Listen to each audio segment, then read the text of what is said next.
Yan na nga mga idol, magandang hapon po sa ating lahat. No? Yan, nakita nyo naman, binabaklas na yung gulong ko. No? Kasi nandito tayo ngayon sa vulcanizing mga idol at pinalitan ko yung aking gulong no, na luma na. No? At madulas na rin no, ang aking gulong na ginagamit. Kaya nagpasya na ako na mag-order sa TikTok. No? In-order ko sa aking brother na si Arvin Moto. No? Yan, mga idol, at binabaklas na ni kuya yung plastic no ng gulong para yan ang ikakabit sa aking motor no, yung tatak niyan ay Panther na mga idol. Panther yan mga idol, mura pero quality naman yung gulong niya at makapit naman dahil nakita ko naman sa sa TikTok yan yung mga review no. Yan na nga no mga idol dyan, at ibinabalik na sa mags yung gulong na ikakabit no. Yan, kinabit na ni kuya. Yan, at lalagyan na lang niya ng hangin no. Tapos lalagyan niya yung pito para tuloy-tuloy na no, at lalagyan na lang ng hangin. Yan, nalagyan niya na. Okay na yan mga idol no, at paano ay may hangin na.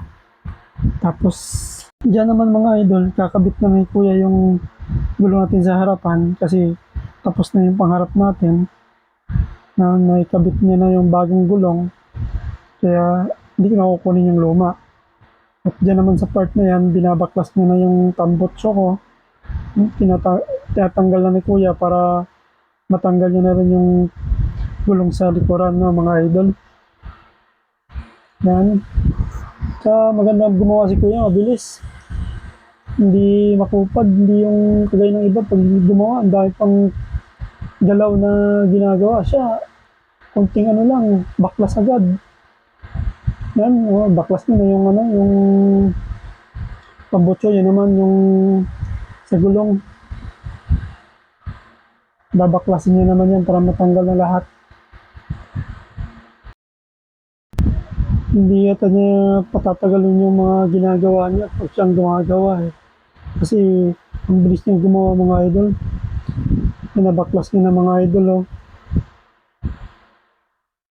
Ito, hindi siya nagpapahinga, yung tipong pag may ginagawa siya, hindi mo siya dapat istorbohin.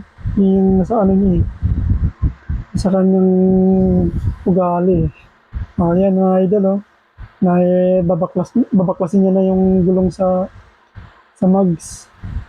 Tatanggalin niya na yung lumang gulong. Yan, natanggal na. Then, yan, binubuksan niya na yung plastic para ilagay naman itong isang gulong no, yung panglikod natin. Yung likod ko naman ay 100 by 80 by 14 no, mga idol. Yan yung gulong ko sa likod. Bago na lahat. Sinabay ko na. Yan, okay na. Ikakabit na mga idol. Yan, kabit na na yung gulong na bago sa mags. Yung panglikod ko.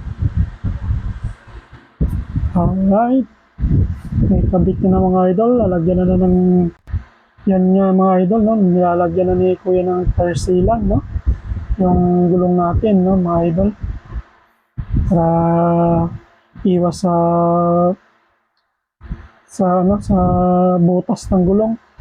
Iwas sa singaw. No? Pag may tire sealant kasi ng mga idol, malaking bagay din at malaking tulong din ang nagagawa niya dahil pag may butas yung gulong natin, hindi basta-basta agad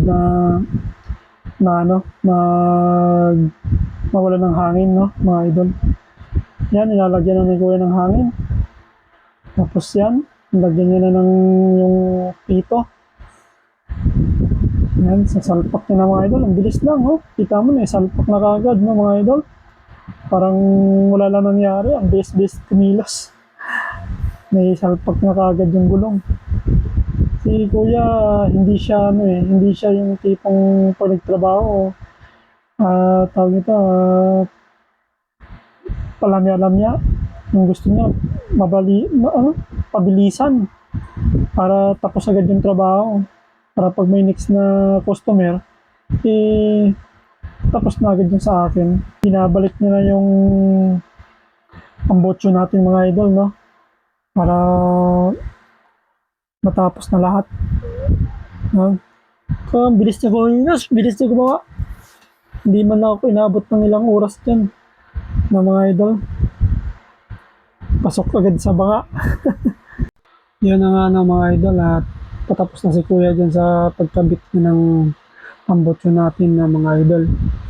Yan at hindi man lang ako tumagal dyan ng ilang oras mga idol. Ang bilis niya kumilos at ang bilis niya naikabit lahat ng mga gulong no, na bago mga idol.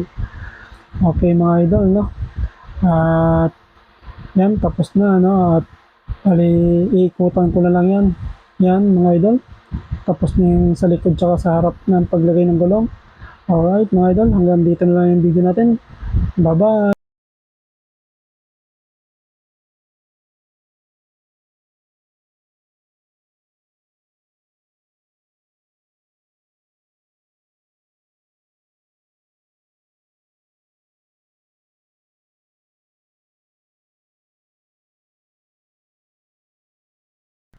Alright, iikutan ko na ng mga idol kasi tapos na si kuya sa paggawa niya, no? Yan, may kabit na yung ating mga gulong na bago.